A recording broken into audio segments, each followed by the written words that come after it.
understanding of how computers work. They've never heard of fractional reserve banking. They have no idea how the Federal Reserve works. It's very difficult for them to understand how Bitcoin works.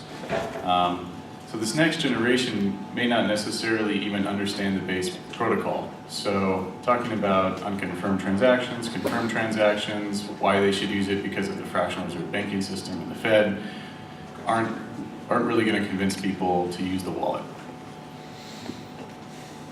So if new users won't understand how Bitcoin works, how do you develop trust in the network? What you need to do is set the context. You compare it what they're used to. They're used to it taking 3 days to move money, freezing accounts, fees, the recent Target credit card, credit card fraud. People are used to that. And so framing Bitcoin in the context of usability compared to their existing banking system is really how we introduce new users into using a wallet. You basically make them understand the process, or understand the steps, not the process. For example, everyone knows how to swipe a credit card, but you don't necessarily see the credit card processing on the back end. It doesn't tell you pinging the server or server data, checking your bank account. All you do is swipe and it's accepted or not. It's a very seamless process. So new users want fast, simple, and trustworthy wallets. Something that's super easy. So there's a couple different factors that we need to take into designing new wallets, and that's what we're doing at Blockchain at the moment. One is fast propagation. How do we transact as fast as a credit card? And the only way we can do that is recognizing that unconfirmed transactions are going to have to be accepted for in-person transactions. On the internet, or if you have a service that you're selling, you can wait for one confirmation, but in-person transactions have to happen within 3 to 5 seconds, or 3 to 5, maybe 10 seconds at the maximum.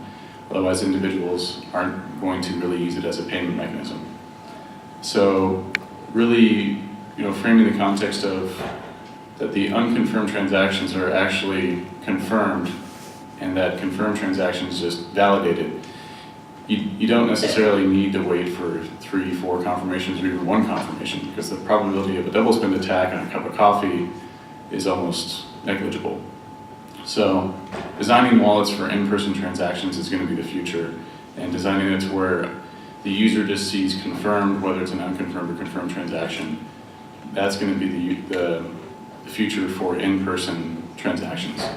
Blockchain.info and Mycelium really take this to a very fast-paced confirmation time.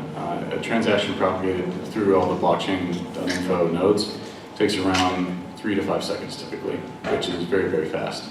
In fact, Coinbase actually propagates the transactions through us.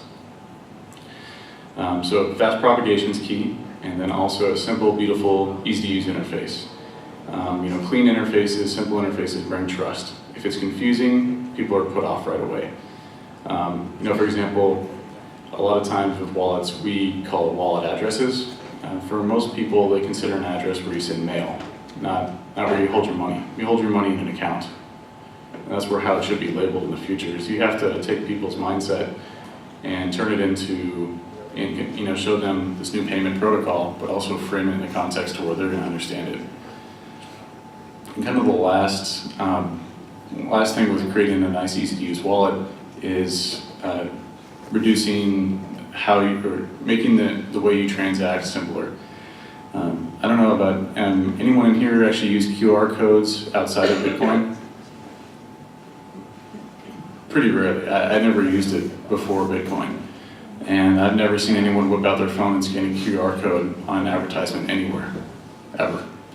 So QR codes are rather clumsy. You gotta wait for it to focus. It looks confusing. It's a square with a bunch of pixels. It's kind of complex and nerdy in a way.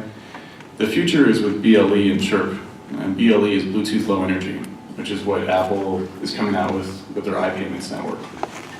Bluetooth Low Energy and Chirp will be the favorited transaction mechanisms for in-person transactions with wallets. BLE can actually work down to a 1-inch or a 100-foot range. So you can walk with any iPhone since the iPhone 4 and all the brand new Androids have Bluetooth Low Energy. And you can literally just walk in, and you can walk in and just walk right by the register. It'll pop up the expense, like how much it costs, and you just press OK. That's the future of in-person transactions. The traditional payment network will see that soon with iPayments. Bitcoin needs to keep up with that. I think we'll have a quasi QR code, BLE, and Chirp interface in the future, but QR codes won't be around in 2 or 3 years. Chirp operates where it sends a short burst message through the phone's speaker, and then it's picked up on the other phone's microphone, and you can actually send transactions that way. And that would work on any model of any phone that can have an app. So any Android or any iOS device, doesn't matter how old or how new it is.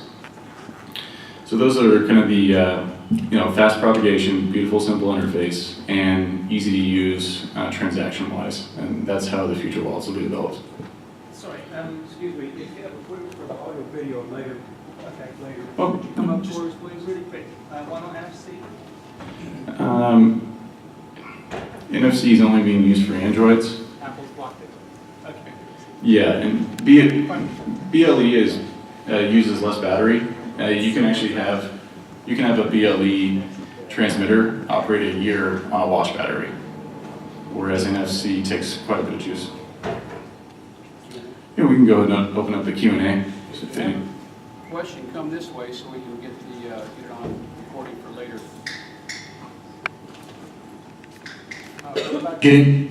What about getting the user past the concept of storing their private key somewhere else? Like Bitcoin Wallet currently, you hit the button and you can save it to Google Drive. And for keeping $100, that's fine. But the backup of the private key aspect of the user interface, any ideas on that front? Yeah, so you're going to see a split between Coinbase consumers and blockchain consumers, where Coinbase consumers trust their private key with an enterprise, whereas blockchain consumers, we have to convince how do you store your private key safely. It's only as safe as the user wants it to be. So just creating easier processes for backing up private keys. It's kind of like the user has to take that own responsibility themselves. It's hard to force that upon the user, where they store it and how they store it.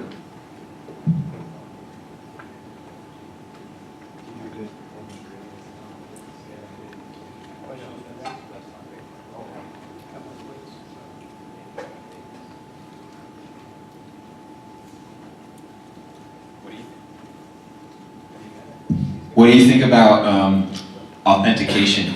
Like, are there any technologies in particular that you think are really intuitive, easy to use, or really future-oriented? Because right now, 2FA is kind of cumbersome, but not too bad. But passwords are just horrible. So, what do you think about that?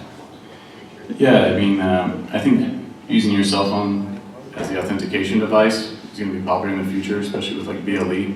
In the future, you could walk up to an ATM and it could authenticate you via your cell phone, and then you enter a password on your phone. I really see that kind of being the future of authentication. You could do biometric authentication, or you could do, a wide variety of different authentication methods. Are there any hardware options kind of that really appeal to you, or do you see hardware devices being integral to private key security in the future? Yeah, using like servers using hardware security modules, and using built-in security using hardware, I think is pretty interesting. I don't know that much about it myself, to be honest, though. Anyone else? Dan, thank you for being here today. And anyone see a hand? Yes, sir. Come up, please.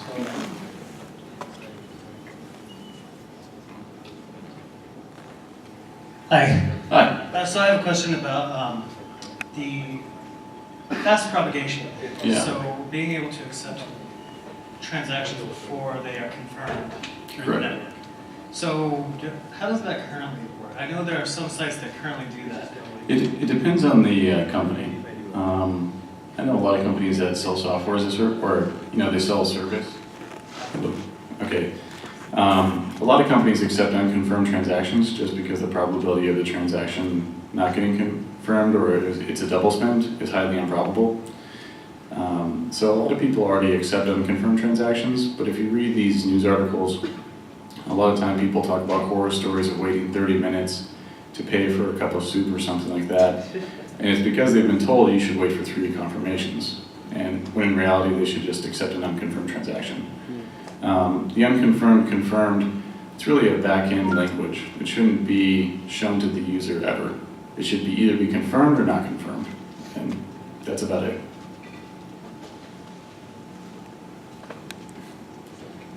And how do you see HD wallets working on mobile devices?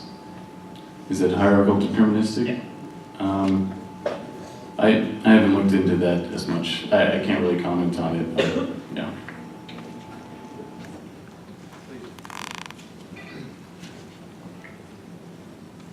When you talk about getting people to accept the single confirmation, you're really talking about merchants, right? You're talking about Physical merchants, yeah. right. And so, is the campaign to merchants maybe different than it is to customers to get them to accept the 1 transaction versus 3? And is there maybe like some way that we could, as a collective, try to like ensure that? Because it is in our best interest, right? That 1 transaction is final in our collective best interest, because without it, there's no like widespread Bitcoin adoption. Right, yeah, it's going to take a group effort in addition to blockchain. It's really teaching the merchants and consumers about it, because the merchant has to accept the transaction, but the consumer wants to know that they actually paid for that item as well. So they both just need to have an easy user interface that says accepted or not accepted. It's like when you swipe your credit card, it either goes through or it doesn't. There's no 1 confirmation, 2 confirmation, and unconfirmed. And an unconfirmed transaction doesn't sound like you've actually got it. To an everyday person, an unconfirmed transaction sounds mysterious. And again, it's a back-end protocol. On the front end should just be, I either got it or I didn't. And will you be available in the room here for some face-to-face discussions afterwards here? Yeah, I'll be out of that. Cool. Good. The next track here will be on top of the hour, and will be Coin Terra Workshop on your schedule.